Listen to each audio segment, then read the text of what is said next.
하나님 말씀 마태복음 1장 21절 신약성경 제일 처음입니다. 신약성경 제일 처음 마태복음 1장 21절 말씀. 아들을 낳으리니 이름을 예수라 하라. 이는 그가 자기 백성을 그들의 죄에서 구원할 자이심이라 하니라.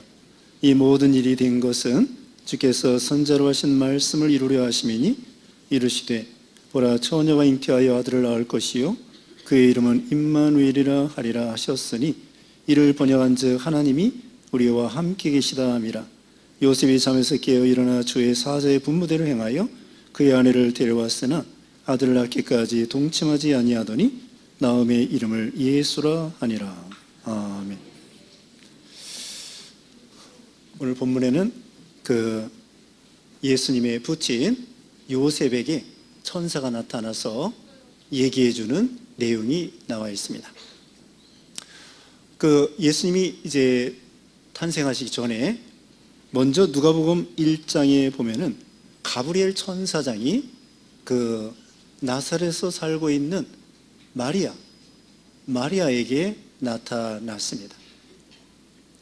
그러면서 이 마리아에게 내가 아들을 낳을 것인데 그 이름을 예수라 하라. 그러니까 이 마리아가 깜짝 놀랐습니다. 아니 나는 남자를 알지 못하는데 어떻게 아들을 낳을 것입니까? 그랬더니 하나님의 예언한 대로 처녀가 잉태하여 아들을 낳을 것이다. 그 말씀대로 그리고 또 성령께서 전능하신 능력으로 너에게 역사함으로 아들을 낳을 것이다. 그랬더니 이 마리아가 믿습니다. 그리고 때가 되니까 예수님을 잉태하고 예수님을 낳게 되고 천사가 말한 대로 예수님의 이름을 예수라고 이름을 짓게 되었습니다. 그리고 또 한편 오늘 본문에 있는 것처럼 마리아의 남편 요셉에게 천사가 또 나타나서 똑같이 얘기해 주는 거예요. 내 아내가 성령으로 잉태하여, 거기 앞에 나옵니다. 성령으로 잉태하여 아들을 낳을 것이다. 그리고 너도 그 아들을 낳으면은 이름을 예수라 하라. 이러면서 설명을 해주는 거예요. 자, 이 요셉과 마리아는 약혼한 상태에 있습니다. 정혼한 상태에 있습니다. 그래서 우리나라도 예전에는 약혼 기간이 있었어요. 결혼하기 전에 약 1년 동안 각자 집에서 약혼 기간에 있다가 한 1년 후에 정식으로 결혼할 때가 있었습니다. 여기 유대나라도 약혼 기간이 약 1년 정도 되고 그러면서 그 후에 정식으로 결혼을 하는 거예요. 근데 유대나라는 우리나라 약혼하고 달리 이미 약혼하고 정혼하면 정식 부부로 혼인 신고를 하는 것입니다. 정식으로 약혼부터 부부가 되는 거예요. 같이 살지는 않지만 1년 동안 떨어져 살면서도 법적으로는 이미 약혼할 때 공식 부부가 되는 것입니다. 그 사이에 이 마리아가 성령을 통하여 잉태하게 된 것이죠. 그리고 자기 아내 마리아가 잉태했다는 소식을 듣고 이 요셉은 무척 난감한 거예요. 이거 어떻게 된 것인가? 마리아가 나쁜 여자가 아닌데 정결하고 믿음 있는 사람인데 분명히 나쁜 짓 할 리가 없는데 어떻게 된 건가? 그렇게 곰곰이 생각할 때 성령께서 가르쳐 주는 거예요. 내 아내 데려오기를 망설이지 마라. 내 아내는 구약시대 예언한 대로 그 성령께서 역사하신 거고 하나님의 예언의 말씀이 이루어지는 거다. 그래서 이 요셉은 그대로 믿고 그 아내를 이제 데려오게 되는 것입니다.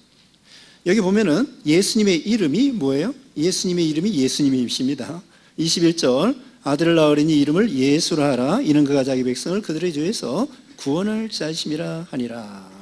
예수, 구약시대에는 여호수아라고 합니다. 호세아라고도 하고 여호수아라고도 해요.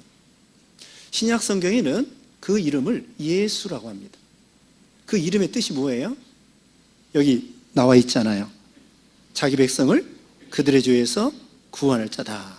그래서 예수라는 이름 자체가 구원자라고 하는 뜻이에요. 구원이라고 하는 뜻이에요. 하나님이 구원하신다, 그 뜻이거든요. 예수.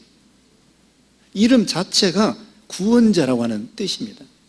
방금 말한 것처럼 마리아에게도 예수라는 이름으로 이제 아들을 낳으면 예수라는 이름을 지어라. 여기 요셉에게도 예수라고 하는 이름을 지어라. 그래서 예수님의 이름 자체가 구원자라는 것이에요. 이것이 바로 예언적인 말씀이죠. 그리고 예수님의 또 다른 이름이 뭐라고 했습니까? 그리스도예요. 그리스도. 예수님의 또 다른 이름이 뭐예요? 그리스도. 그리스도는 기름 부음을 받은 자라, 그런 뜻인데 구약 시대에는 그걸 메시아라고 했어요. 구약 시대에는 뭐라고요? 메시아. 신약 성경에는 뭐예요? 그리스도. 기름 부음 받은 자인데 선지자, 제사장, 왕, 이 세 직분이 기름 부음을 받았어요. 바로 메시아, 우리말로 말하면 구세주입니다. 구세주, 구주, 구세주. 세상을 구원할 그 구세주, 그런 뜻이에요. 그래서 예수님만이 그리스도입니다. 어떤 사람도 그리스도라는 이름을 붙여서는 안 되는 거예요. 또 이름을 붙여도 그건 가짜예요. 거짓말이에요. 우리 예수님만이 예수 그리스도, 예수님만이 우리를 죄에서 구원할 구세주가 된다는 거예요. 왜 예수님이 우리의 구세주가 되느냐? 여기 보면은 동정녀를 통하여 오셨다는 것입니다. 여기 23절 봅니다. 23절. 보라, 처녀가 잉태하여 아들을 낳을 것이요 그 이름은 임마누엘이라 하리라 하셨으니 이를 번역하면 하나님이 우리와 함께 계시다. 자, 임마누엘의 뜻이 뭐예요? 거기 나와 있어요. 하나님이 우리와 함께 계시다. 임이라고 하는 것은 함이야, 함. 함께. 여기 임마누엘에서 임인, 함께라는 뜻이고요. 마누는 우리와, 우리라는 뜻이고요. 엘은 하나님이라는 뜻이에요.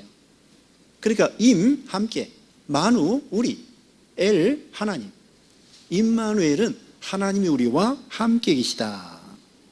그런데 처녀가 잉태하여 아들을 낳을 것이요, 이 말씀은 이사야 7장 14절에 있는 말씀이에요. 벌써 우리 예수님은 처녀를 통하여 오실 것을 예언하고 있는 거예요. 그런데 이사야 성경은 예수님이 오시기 전에 700년 전에 예언되어 있어요. 700년 전에.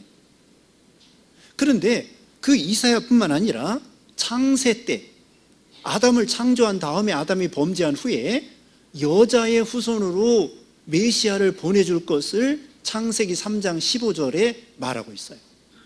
그래서 여인의 후손이 뱀의 머리를 상할 것이고 뱀이 여자의 후손의 발꿈치를 상할 것이다.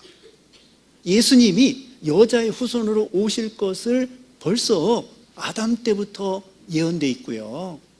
그것이 바로 예수님이 십자가에 죽으실 걸 말하는 거예요. 예수님이 여자의 후손으로 오셔가지고 십자가상에서 마귀가 제사장이나 바리새인들을 이용해가지고 빌라도를 이용해서 예수님의 발꿈치를 십자가에 못 박도록 한 거예요. 그런데 예수님은 죽음을 이기고 사흘 만에 부활하신 거예요. 그래서 예수님만이 처녀를 통하여 오셨기 때문에 죄가 없으시고 우리를 구원할 수 있는 거죠. 그래서 우리는 예수님을 믿고 구원을 받는 것입니다. 또 예수라는 이름이 죄에서 우리를 구원한다는 거죠. 인생의 최고의 문제가 뭐예요? 죽음입니다. 사람은 누구나 다 죽게 되어 있습니다. 자, 여기 있는 사람들, 여기 여러분 앉아 있는 사람들 100년 후에는 다 죽을 거예요. 근데 요새는 또 뭐 120살 산다는 말씀도 있습니다. 우리 아이들 120살 살지도 몰라요. 어쨌든 언젠가는 누구나 다 죽습니다. 왜 죽어요? 죄 때문에 죽는 거예요. 아담이 범죄함으로 선악과 먹으면 너 죽어. 그런데 아담이 먹었다고요. 그래서 인류에게 죽음이 온 거예요. 그러니까 죄값은 사망이에요. 그런데 사망의 문제를 해결할 사람은 이 세상에 아무도 없어요. 너도 죄인, 나도 죄인, 너도 죽고 나도 죽는 거야. 그런데 예수님만이 동정녀를 통하여 오셨기 때문에 죄가 없으신 거예요. 그래서 예수님이 우리를 구원할 수 있는 거죠. 그래서 예수님만이 우리의 구주가 되실 수 있는 거예요. 그래서 예수님을 믿으면 예수님이 대신 십자가상에서 우리 죄를 짊어지고 대신 죄값을 치렀어요. 형벌을 받으셨어요. 그래서 예수님께서 또 3일 만에 죽음을 이기고 살아났습니다. 그래서 예수님을 믿으면 부활이 있고 영생이 있고 구원이 있고 천국이 있는 거예요. 죄의 문제를 해결하기 때문에. 나를 믿는 자는 죽어도 나는 부활이요 생명이니 나를 믿는 자는 죽어도 살겠고 살아서 믿는 자는 영원히 죽지 아니하리라. 예수님을 믿으면 죽어도 부활한다는 거예요. 천국에 간다는 거예요. 예수님이 다시 말하면 사망의 문제를 해결했어요. 이 세상에 사망의 문제를 해결할 사람은 아무도 없어요. 오직 예수님만이. 그래서 로마서 8장 2절에 죄와 사망의 법에서 생명의 성령의 법이 죄와 사망의 법에서 너희를 해방시켰다. 죄와 사망의 법에서 너희를 해방시켰다. 그래서 우리는 죽음을 이기고 죄를 이기고 죽음을 해결하고 죄를 해결하게 된 거예요. 예수님을 믿음으로. 그래서 여기 혹시 우리 자녀들 오늘 오늘 찬양제 참여하고 그래서 혹시 부모님들 중에 안 믿는 분인데 오늘 참여한 분도 혹시 있을지 모르겠습니다. 그런데 오늘 이 말씀을 통하여 구세주 되시는 예수님을 꼭 믿으셔야 돼요. 꼭 믿으시면 죄와 사망을 해결할 수 있습니다. 죽어도 영생이 있고 부활이 있고 천국이 있습니다. 예수님만이 우리의 구주가 되고 죄 가운데서 구원해 주시고 우리에게 영생을 주시는 것입니다. 그리고 마지막으로 임마누엘은 뭐냐? 세상 끝날까지 하나님이 우리와 함께 계신다는 거예요. 여기 마태복음 마지막에 보면은요, 예수님께서 말씀했습니다. 내가 세상 끝날까지 너희와 항상 함께 있겠다. 지금은 우리 예수님이 하나님 우편에 승천하여 하나님 우편에 계신데요, 성령을 통하여 우리 안에 계시고 우리와 늘 함께 계시는 거예요. 근데 이 말씀이 이사야 7장 14절에도 있고 여기 마태복음 여기도 있고 또 마지막 장에도 있는데 여기도 있어요. 여기 몇 장이에요? 이사야 41장 10절. 이게 임마누엘이에요. 다 같이 읽어보겠습니다. 시작. 두려워하지 말라. 내가 너와 함께함이라. 놀라지 말라. 나는 너의 하나님이 됨이라. 함께. 함께가 뭐예요? 임마누엘이에요. 임마누엘. 하나님이 이사야 41장에도 또 창세기 28장에 야곱에게도 내가 함께 해주겠다. 그러니까 우리가 세상 끝날까지 천국에 갈 때까지 천국에 가서도 임마누엘 하나님이 우리와 영원히 함께 계신다는 거. 이거 믿으시면 아멘 하세요. 네. 네, 다시 아멘. 기도하겠습니다. 거룩하신 하나님 감사합니다. 죄와 사망 가운데 있는 우리 인생들을 구원하려고 임마누엘 되시고 또 우리의 구주가 되시고 또 우리의 예수 그리스도 우리를 죄 가운데서 구원해 주시는 우리 예수님 참으로 감사합니다.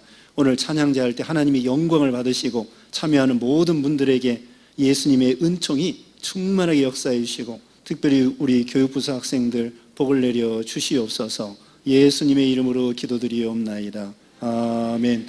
하늘에 계신 우리 아버지시여, 이름이 거룩히 여김을 받으시오며 나라에 임하오시며 뜻이 하늘에서 이룬 것 같이 땅에서도 이루어지이다.